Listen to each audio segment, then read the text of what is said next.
There are many ways to do a pull-up, but in the end it all comes down to 3 fundamental movement patterns. In this video we will take a look on these 3 types of pull movements and show you progressions for each one of them. Let's start with the first one, the horizontal bent arm pull movement. This exercise is known as body row. It's great for people who can't do pull-ups yet to build a basic strength and feeling for pull moves. The difference between a normal pull-up and a body row is that your feet are resting on the ground. You have to use your legs, your butt and your erector spinae to stabilize the movement. In the bottom position you start by pulling your shoulder blades together to activate your back. After that you start to pull your elbows backwards and bend your arms to pull yourself up. When you're in the top position, your hands should be on the same height as your chest. If the bar is too high, it won't work, because either the angle will not allow you to perform the movement correctly, or the movement gets too easy. A good solution for this are rings, because you can adjust them on different heights.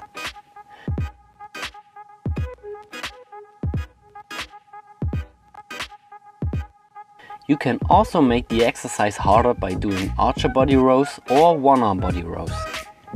Here you can also change the difficulty by changing the angle.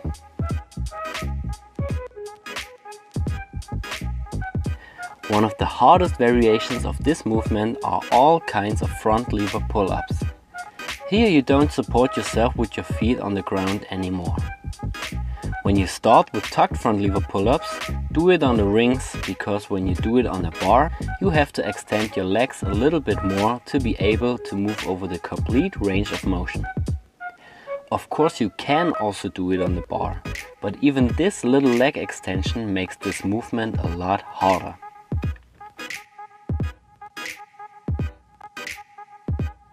The second type is the vertical bent arm pull movement. This exercise is the classic pull-up.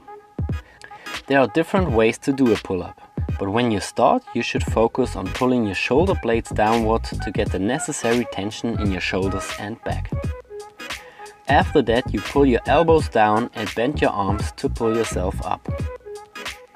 At the top you can lean yourself a little bit backwards, bring your chest forward and bring your shoulder blades together to activate the same muscles like in the body row.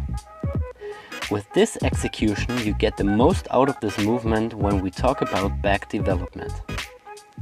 Always try to avoid any form of kipping or momentum, but move clean and controlled.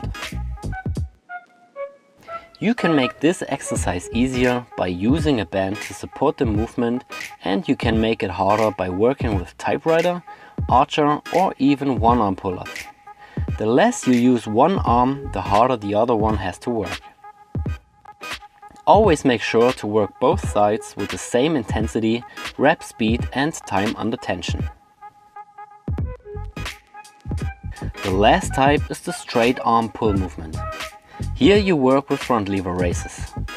When you work with straight arms, you change your body position from vertical, passing horizontal to upside down vertical.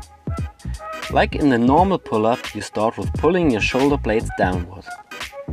After that you pull yourself up with straight arms. Imagine it like a reversed straight arm lat pull down, which lets your body rotate backwards around your shoulders. The movement is a lot harder than a normal pull-up because you don't bend your arms and the lever is longer. The result is that you don't use your elbow flexors to support the movement. All strength is produced in the back, mostly the lats, and for a small part of the range of motion in the pecs. Of course you also have to stabilize your core and your legs to let your body straight. If a full lever raise is too hard for you, you can adjust the difficulty by changing the lever. You do this by bringing one leg or even both legs close to the body. To master the pull movements, you should include all 3 types into your workout. If you have any further questions, feel free to ask in the comments. Thanks, Alex.